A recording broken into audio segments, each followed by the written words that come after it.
And online. We'll be having a satsang this morning about how to stay on the path, which I'm very excited about, something I think a lot about, and hope that I can manifest in my own life and that we can actually all manifest together. And hopefully we get to do this again in 40 years. Maybe not in this same room, but all these same faces and souls, with many more to come. So let's begin by asking the masters to join us, adding their presence, their energy, their joy. Let's pray together. Divine Mother, Divine Mother, Heavenly Father, Heavenly Father, Friend, beloved God, Friend, beloved God, Great Masters, Great Masters, Jesus Christ, Jesus Christ, Babaji Krishna, Babaji Krishna, Lahiri Mahashaya, Lahiri Mahashaya, Swami Sri Yukteswar, Swami Sri Yukteswar, our beloved Guru, our beloved Guru, Paramhansa Yogananda, Paramhansa Yogananda, saints and sages of all traditions, saints and sages of all traditions, joyfully we bow before you all. joyfully we bow before you all. O Masters, O Masters, guide us guide us by your example, by your example, by your words within us. by your words within us. Help us to know how to become like you Help us to know how to become like you in every action, in every action, in every thought, in every thought, in every feeling. in every feeling. We want only to go where you have gone, We want to go only where you have gone, to swim in the superconscious. to swim in the superconscious. Guide us there. Guide us there. Be with us. Be with us. Om Om. Shanti Shanti Shanti. We'll begin a couple of chants before we have a brief meditation.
Namo Narayana. Om Namo Narayana. Om Namo Narayana. Om Namo Narayana. Om Namo Narayana. Om Namo Narayana. Om Namo Narayana.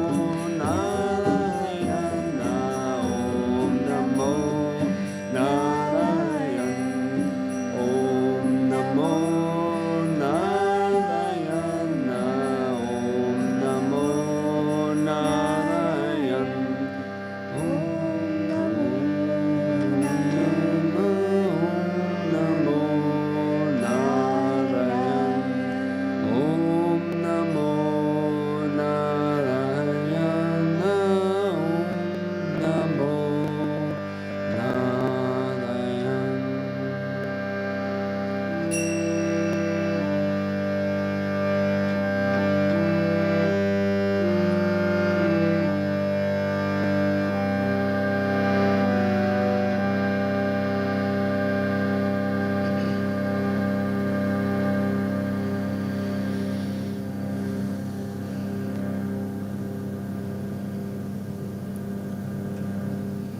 Let's take the awakened energy of that chant, our rekindled heart's devotion, and focus it into this next chant, which will bring us into our meditation.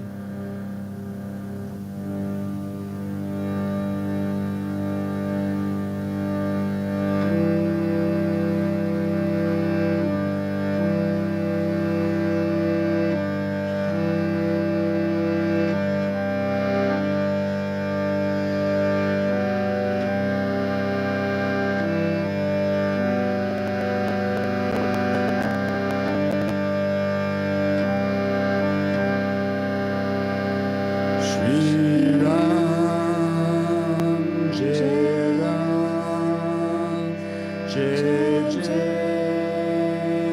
Ram. Shri Ram, Jai Ram, Jai Jai Ram. Shri Ram, Jai Jai Jai Ram. Shri Ram, Jai Ram, Jai Jai Ram. Shri Ram, Jai Ram, Jai Jai Ram. Shri Ram, Jai Ram, Jai Jai Ram. Shri Ram, Jai Ram, Jai Jai Ram.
With these chants, now we have opened our hearts, awakened the devotion for the divine and the masters.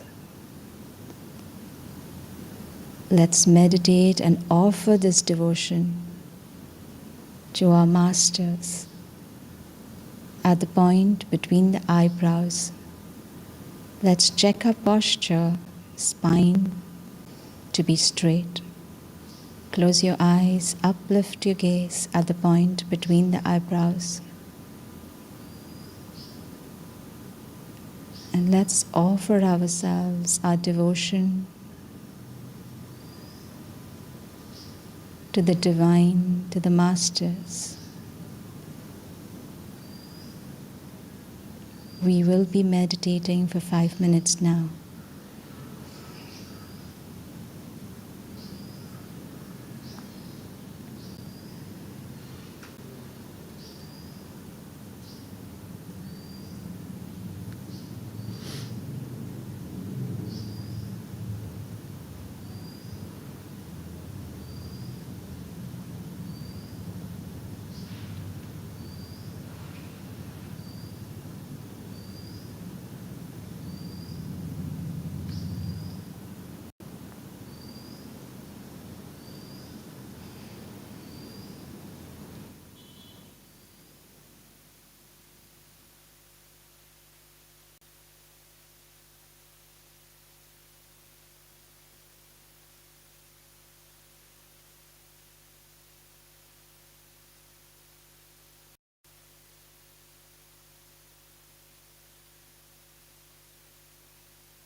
let's hear what Swami Kriyananda has to share with all of us today from his book, Affirmations for Self-Healing. And the affirmation for today is immortality.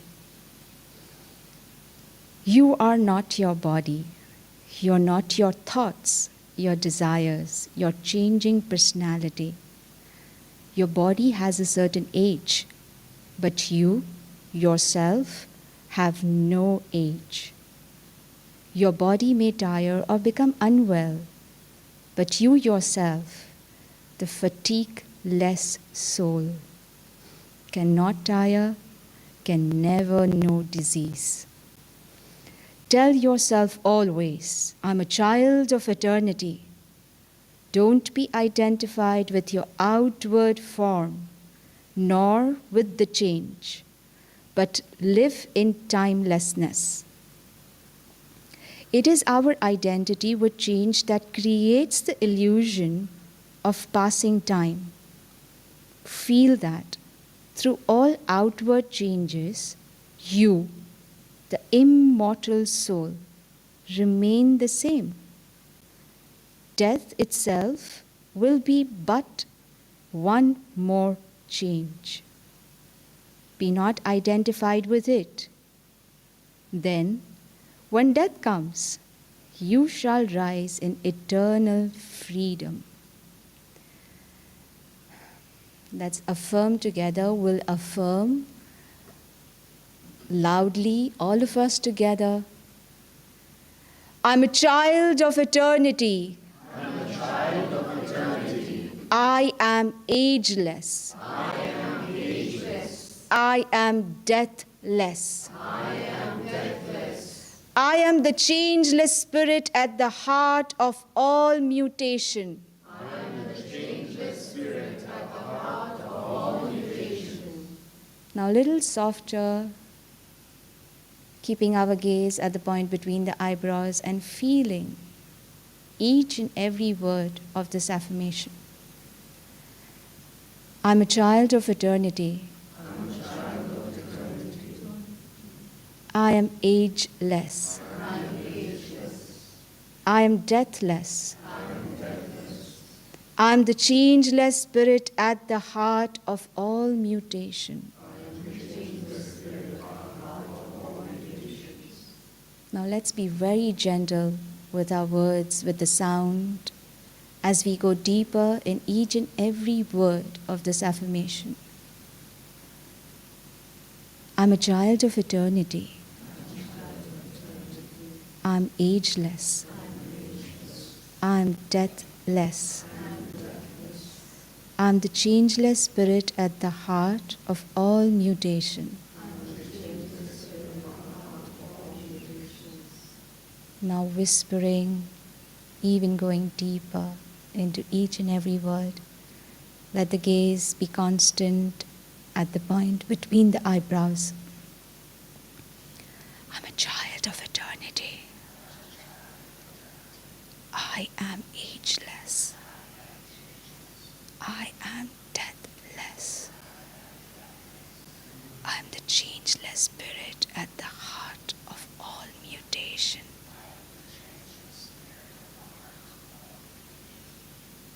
Now we'll affirm this mentally. I'm a child of eternity. I'm ageless. I'm deathless. I'm the changeless spirit at the heart of all mutation. And let's all mentally pray together. Whenever my body travels outward, let me feel thy changeless presence within.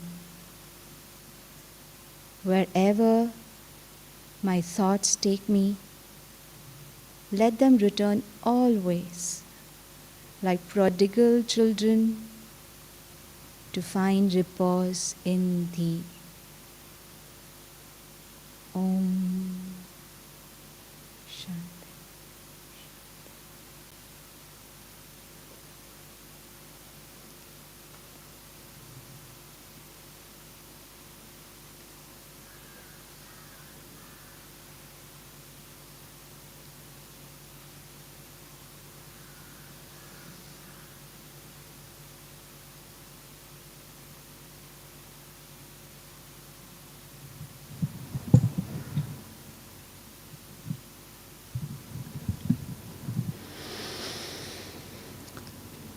Good morning again, everyone. Good morning. It's wonderful to have you all. My name is Aryavan. I'm joined by my dear friend and sister Niyati. And today we're going to be talking about how to stay on the path.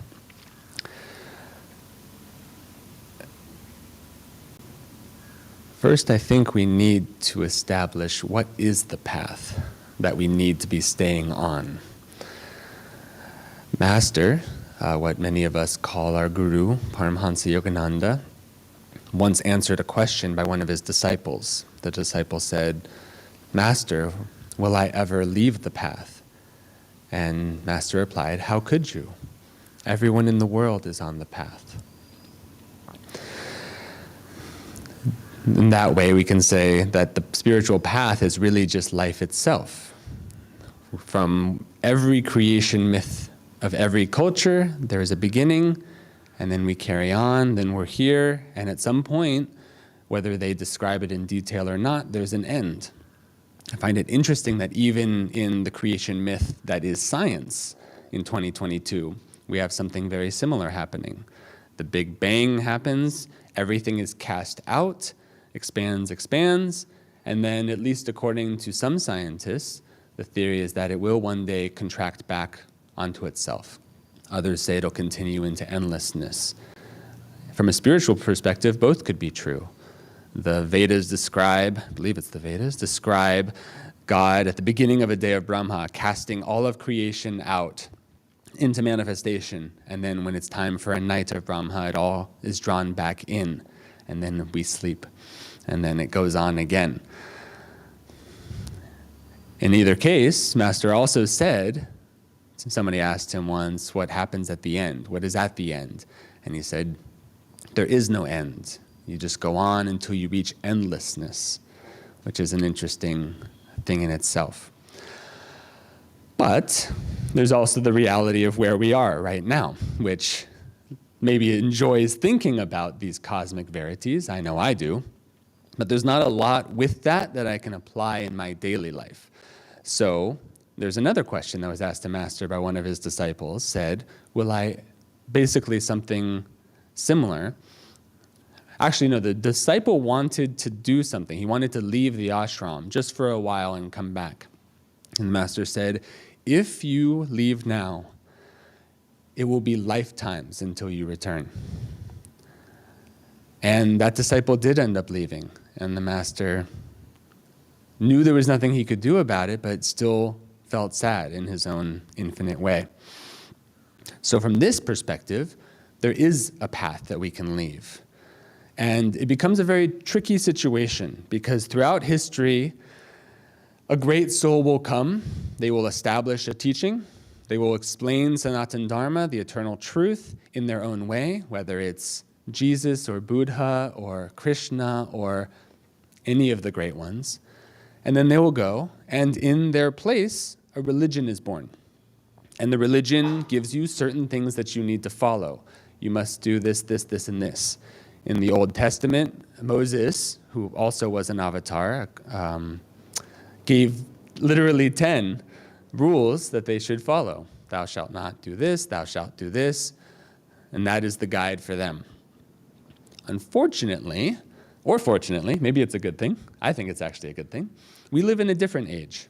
That was a darker age. Yogananda explained that in darker ages, in Kali Yuga, we need a lot of form, we need rules, we need to be told exactly what we can do, and if we do these 10 things, then we'll be staying on the path, we'll be doing. But, he said in Dwapara Yuga, which we are in now, that form no longer is our ultimate reality. That actually we have to pay attention to energy. Energy is the method by which we will be able to grow in this age. So we can no longer rely exclusively on the rules of old. Even in the examples I just gave, the same essential question came to Master 2 different times from 2 different disciples, and he gave completely different answers. How could you ever leave the path? You're always on it. It'll be many lifetimes if you leave now before you'll come back to the path. Because truth is one and eternal, but it is constantly shifting in its expression. And that's what we get to grapple with here in Dwapara Yuga. So that's both the beauty and the curse. We have to be dynamic, we have to be experimenting, we have to be testing these things in ourselves. Because Master was a master, both of those statements had to be true. And there are many other examples of masters giving different instructions to different disciples. So at the core of this, we need to find things in our own path that work for us, that are true for us. Yogananda famously, at least famously within his disciples, said, if you practice 1% of what I teach you, you will find God. 1%, 1/100th. That's a small amount. Now granted, he taught a lot. His teachings are massive. So 1% still is significant, but it's still, in one sense, we could cast away 99% of what he taught, do that remaining 1% and find God. So a lot of the path in this age is figuring out what that 1% is. And maybe to be safe, we do 2 or 3%, just to make sure that we're not missing, because we might misinterpret. So I've now been at Ananda, actually, in some ways, my whole life. For those of you who don't know, I was born in the Ananda ashram in Palo Alto, California. But I was a child, so I wasn't, practicing Kriya Yoga, which is the technique that Master gave us. I wasn't even really meditating. Sometimes I would meditate in school, this and that. But I did notice that there were people who were there, and then one day they weren't there. And sometimes those people had moved to another Ananda, and in some cases those people had decided that their life's journey was taking them in another direction. Now, this is a very tricky question, because on one hand, again, we'd like to say, oh, if they stay at Ananda, then they're on their path. But that again is obeying form over energy. And so one of the first things we have to do in all of this is we're going to have to just put judgment on a shelf for a little while and not say, oh, they left, therefore they're not on the path anymore. Because at the end of the day, the only person that we can actually understand if they're doing the right thing for themselves is, unfortunately, us. Bound by our egoic preferences and our sometimes lack of true wisdom, but the only one who can really assess on a deep, deep level is us. However, there are others, which I'll get into in a second. But for now, I'm going to pull the say one thing and then say the opposite, and somehow they're both true card. So I was thinking about this. So how do we know? How do we know even if we're staying on the path? And there's a few different things. I want to talk about a few different approaches that we can do to sort of keep in that energy. Because what we're talking about on one level is attunement to the guru. How well is our consciousness aligned to that of the masters? Now, one way that I have found effective, again, I've only been on this path consciously, like I said, I grew up in it, but consciously for 13 years, which is a baker's dozen of years. It's not a whole lot actually in the grand scheme of things. So I can't say that everything here is exclusively from my personal experience, but in those 13 years, what I have had the blessing to experience directly is seeing many people who've been doing it much longer. Many people who've been doing it for 20, 30, 40, now even 50 years. Actually, even in the case of Swamiji, more than that. So there are a few things that all of these people have in common. We were talking earlier between us, and we were joking that one of the prerequisites to be at Ananda, and please take this in the right spirit, is you have to be a little weird. You have to be a little bit odd, because what Master's teachings ask us to do is a little bit outside of the mainstream, no? We end up having to live our lives, maybe not always outwardly, but inwardly very different. To be normal, in a sense, is to do what is expected, to do what is done, because it's done. So in that sense, we're kind of breaking the mold. We're saying, no, actually, instead of worldly achievement, instead of going out there and doing it because I want to gain power or wealth or whatever it is, I want to do it because I desire self-realization. I'd like to be self-realized. And so these are a few of the things that I've noticed in the collection of people all around the world that I've had the blessing to know. that they have in common. It's not an exclusive list by any means, but there are things that are in common for all of them. And the first is the desire to serve with others. Now, this is something that we all talk about. We have the 5 S's, which I didn't actually go through the traditional training, so I'm always a little bit iffy on the 5 S's. But from the play, remember, sadhana was there, support, satsang is there, good, seva, study, excellent, perfect. Hopefully I'm doing all those. So seva is one of the 5 S's, and a lot of times we're encouraged to do seva either at the ashram, but we're also told we can do seva anywhere. Our lives can be seva. When we're working, when we're with our family, all of that can be seva. And that is 100% true. There's no question about it. But that group seva, that coming either to the ashram or wherever you do group seva, is also important. For one, it has more magnetism. Magnetism has a logarithmic nature. When 1 is there, it's like this. When 2 are there, it starts to turn up, and then 3, 4, 5, and it gets exponentially bigger. Christ said, where 2 or more are gathered in my name, there too am I in the midst of them, which was a clue for we need to get together, which of course, satsang, what we're doing here together and what also you're doing online. It's the same thing. You're experiencing satsang right now. But when we serve together, another interesting thing happens, which is this idea of community. And not community in terms of a physical space. Some of us get to live here in this space, and that's wonderful, and we get to feel a community.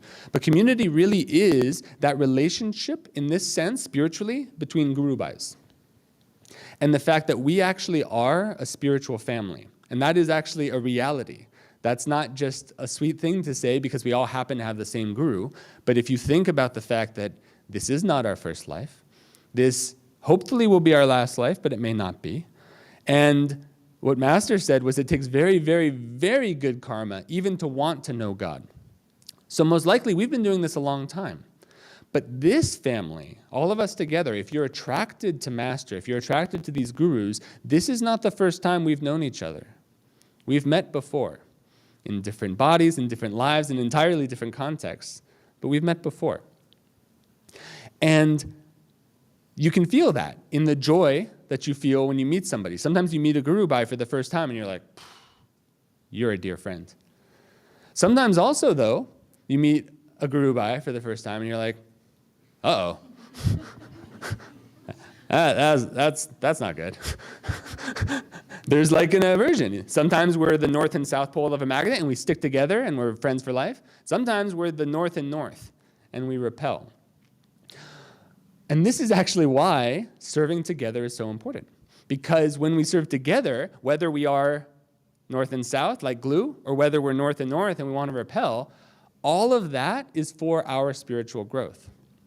We come so that we can work out all of the kinks, so we can burn the little karmas.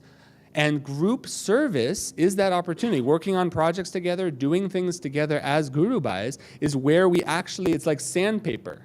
It rubs off the rough edges of our personality, of our ego, so that we can achieve what we're supposed to achieve. I remember when I first came to Ananda, 2009, here in India, I had a friend, well, he wasn't a friend yet, but he was at the ashram, and I was just irritated by his very existence. I mean, I really just could not believe how irritating he was. I mean, again, when I thought he was the one who was irritating. I was like, he's certainly going to be the problem because he's irritating me, so he's the problem. This is how I was trained by the world. And to the point, and I'm a little hesitant even to admit this publicly, but I think it's important to remember how far we've come and to look back and take stock once in a while. He just stuck to me like glue. Wherever I went, he went. So I went to Rishikesh, he went to Rishikesh. I was going to Gorakhpur, he went to Gorakhpur. I was going to Nepal to change my visa. He's like, I'll come. To the point where we took a bus into Nepal and he fell asleep on my shoulder. It was like all I wanted was a little personal space and he literally was physically sleeping on me.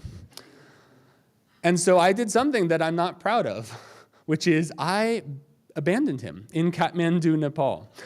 I dropped him off at a hotel and I said, this is as far as I can go, and I can go no farther, and this is where you're going to be. And after I left him, at first I felt very justified, because I told him from the start, I'm going there for seclusion, I'm going there to be alone, I'm going there for all of this. But he had stuck with me, so I was like, no, it's his fault. Later on, I did get my visa approved. I came back to India. Later on, I heard that he had lost his passport while he was there.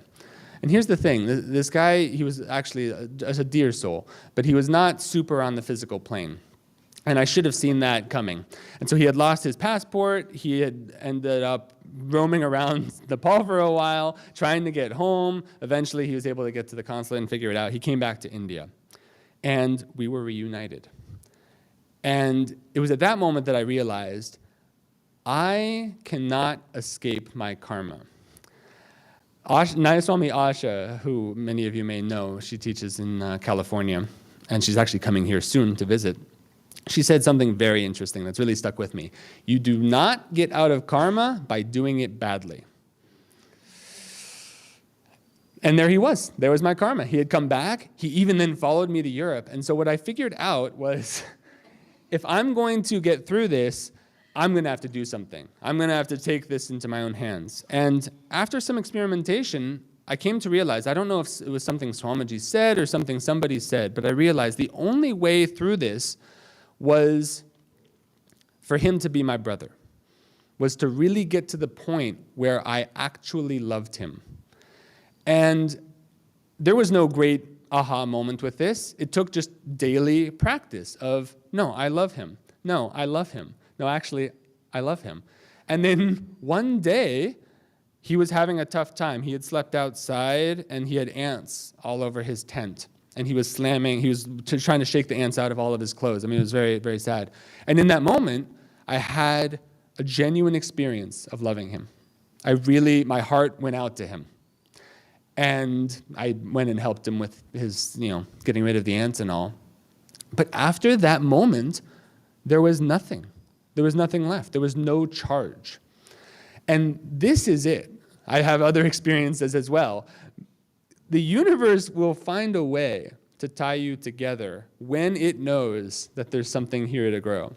Well, there's a story I won't tell, but for those of you who know, there was a saint who went around slapping people. He was a potter, and he'd slap his pots to see if there was a crack, and he went and slapped a person. The person yelled, "Why did you hit me?" He's like, there's a crack in this pot. Because you can tell just from the sound, there was a crack in this pot. And the universe knew it. Master knew it. But he will give you the opportunity to learn from the people around you, both from the people you automatically love, but also from those that you don't. Another thing that has been very helpful for me is learning to listen to experience. I grew up, and I don't know if this is an American thing or this soul thing, but I grew up with this idea that I generally knew what was best. And so when I came to Ananda, it was very difficult for me to make that transition to someone might know more than me. But, of course, when we come to the Guru, when we come to this path, we've made a decision at some point to say, I'm not able to figure this out. I haven't been able to do this satisfactorily. Life is winning, and I would like to be able to empower myself. So I go to someone who knows. I go to someone who has more experience than I do. All of these masters went through life before. They sat where we sit, with their karmas, with their preferences, with all of those things, but they found their way out. So we go to them, of course. But they also send us people who can help us. I was thinking about when Jyotish and Devi came recently. We all were very excited to see them. We all came and greeted them. Many people, out of reverence, would touch their feet. And I was thinking about, why is that? Why is it that we treat the people in this way? And in India, this is actually a very positive aspect of the tradition, of the culture, that we want to show respect to wisdom. But that's the thing, sometimes we get confused. We want to show it, we end up showing it to the person, but what we're really wanting to show it to is the wisdom that they carry, and the wisdom that they carry from experience. When I've had the opportunity to live with Jyotish and Devi briefly, they've known me since I was none, or one, and seen me grow up and all of this. But it's because of the experiences they've had, I've learned that I really need to listen. This is something that's been difficult for me to learn, but I need to listen. And it's easier in some ways when it's Jyotish and Devi, because they're at the very, very top. But because Narayani and Surjo aren't here, and I believe they don't even actually have internet connection where they are, I'm going to speak a little freely about them. But I pray, I've known them both now, they were two of the first people that I met here. I pray that we know, each of us know what we have in them. Because when I look at the wisest person that I ever met, which was Swami Kriyananda, I had the blessing to know him for the last 3.5 years of his life. When I looked at who the wisest person I knew wanted with them at the end, all the time, it was Narayani and Surjo. Everywhere he went, they were like shadows.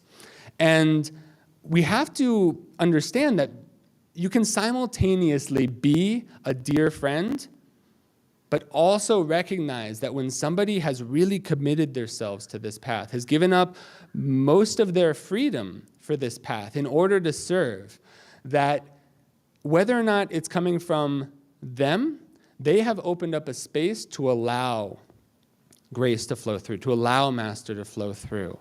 So when they say, when Jyotish and Devi say, when any of our Guru Bhais say, the key is to listen. You don't have to necessarily do if you're directed to do something. Very rarely have I received any direction from anyone in Ananda, because that's not the point. The point is for us to refine our own intuition, our own attunement, to better understand. So I'd encourage, over the years, the people I've seen who stay are those who really understand this concept of cooperative obedience. It's a dynamic, but the willingness to hear what is being said and to hear what is not being said, to constantly being for what is Master trying to tell me right now through this person, through that person, through somebody else. The last thing I'll close on is on the fact that basically what we're talking about is really just discipleship. You know, we have a guru, but what does that make us? We are the chelas, we are the disciples, we are the children of our Master. And discipleship is all of these things. It is the willingness to grow, it is the willingness to change, it's the willingness to become who Master wants us to be. When I first came to the path, I'll be honest, I was not interested in self-realization. I met Swamiji and I said, I just want to be wherever he is. But I didn't even know really what discipleship meant. But when I watched him, again, the wisest person I ever met, the only thing he thought about was, how can I be a good disciple? How can I be a better disciple? And I want to give an example from the life of Sister Gyanamata. For those of you who don't know, she was a very advanced disciple of Master.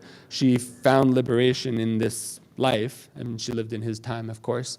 And this collection, I highly recommend God Alone. It's a collection of her letters, writing both to Master and also to others of the disciples there. And basically, I'll give a little context. Basically, someone asked her, what is the last word in discipleship? What would be the distinguishing mark of the perfect disciple? And she goes on to talk about the fact that when she was with Master, she didn't speak much at all. In fact, really at all. And many of the other disciples would ask questions or share stories and this and that, and she wouldn't speak. And they would ask her why, and she would say, of silence, this is not a pose intended to win his approval, nor is it altogether because I know this is the proper way to behave. It is because I have an inner feeling of stillness. I seem to be listening intently, so his words sink into my mind and heart to be pondered upon, sometimes for years. Because of this, I often get the answer to a mental question in his very words. So this is that listening aspect. Now, we don't have Master in the body, but we do have his channels. We do have those people who have asked to really share that with others. And if we listen, even as Sister Gyanamata did, we can slowly refine our listening to the point where we can tell when something is for us. Swamiji, years after, Devi told a story that Swami was once walking with them when he was, Master had left the body maybe 40 years before. And Swamiji, they were just walking silently, and Swamiji just said, "Oh, that's what he meant." 40 years later, he thought of something that Master said that he had thought was for somebody else, but was actually for him. So this is the level of listening. And then in the same letter, tying back to the working with others, yesterday when my mind, she's giving an example that happened yesterday to her. It was the day of a certain student's spiritual wedding ceremony. We were gathered in front of the center, and Paramahansaji was telling us where to stand. He gave Mrs. Blank a red rose to wear. She said, "But I don't want a red rose. I want a pink one." He answered, "What I give, you take."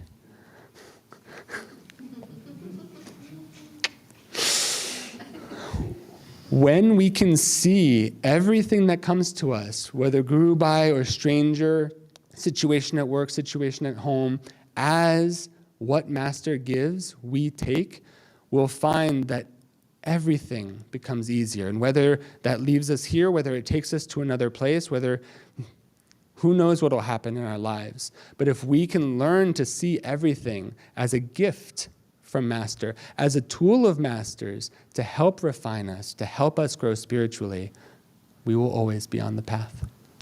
Joy to you. We'll now end with a fire ceremony.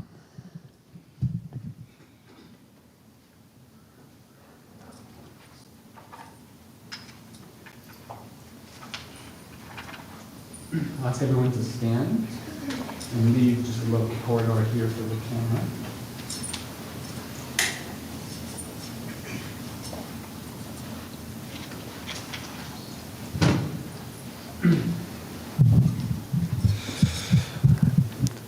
So we'll do, for those of you who haven't done with us before, we do the Gayatri Mantra 7 times and the Mahamrityunjaya Mantra 7 times. We'll do this with the voice of Swami Kriyananda. And I encourage you, as we light the fire and offer the ghee into the fire during the Gayatri Mantra, that's a symbol of our heart's purified love, purified through our seva, through our service, through our just general love for God. And then the rice during the Mahamrityunjaya represents the seeds of our past karmas, asking that not every single karma has to be burned through direct experience, but also allowing the Guru and the fire that represents him to burn it for us. So now we'll begin. Om Bhurvah Swah Om Tatsaviturvaraniyam Bhargo Devasya Dhimai Dhiyo Yonaha Prachodhayatom Om Bhurvah Swah Om Tatsaviturvaraniyam Bhargo Devasya Dhimai Dhiyo Yonaha Prachodhayatom Om Bhurvah Swah Om Tatsaviturvaraniyam Bhargo Devasya Dhimai Dhiyo Yonaha Prachodhayatom Om Bhurvah Swah Om Tatsaviturvaraniyam Bhargo Devasya Dhimai Dhiyo prachodayatu ma. Om bhurbhuvah swaha. Om tatsaviturvarenyam bhargo devasya dhimahi dhiyo yo na prachodayatu ma. Om bhurbhuvah swaha. Om tatsaviturvarenyam bhargo devasya dhimahi dhiyo yo na prachodayatu ma. Om bhurbhuvah swaha. Om tatsaviturvarenyam bhargo devasya dhimahi dhiyo yo nah prachodayatu ma.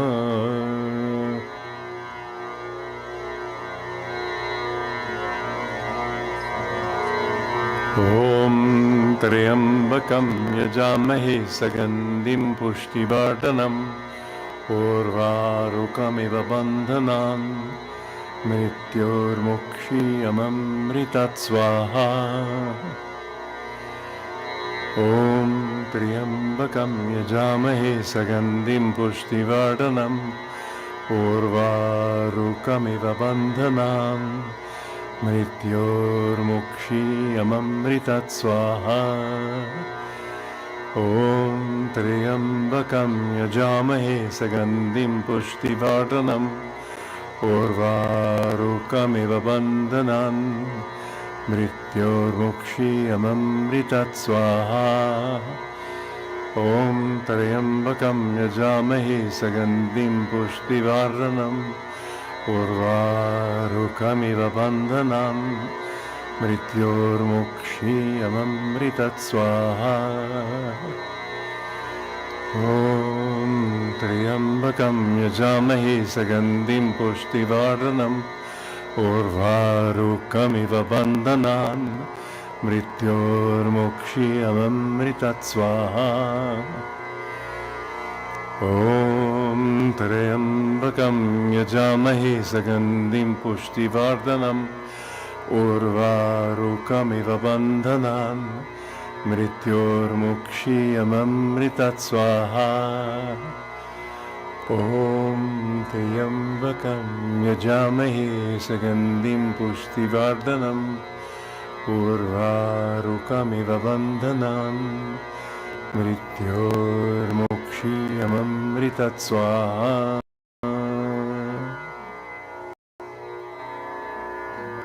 Three more times. And Om Swaha, drawing our hands up, offering the seeds of seeds of past misunderstandings about what brings us joy into the fire, into the Guru. Om Swaha. Om Swaha.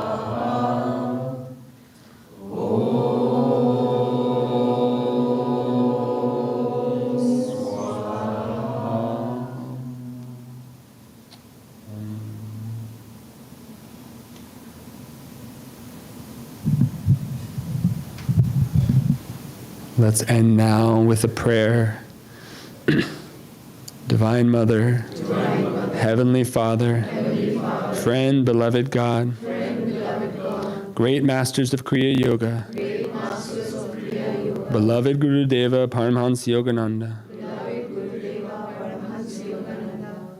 may thy love shine forever at the sanctuary of our devotion,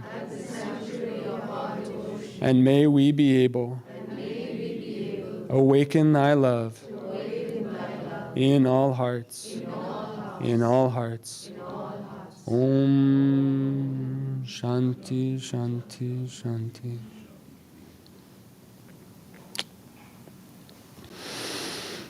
Thank you all for joining. Have a blessed Sunday. Jai Guru.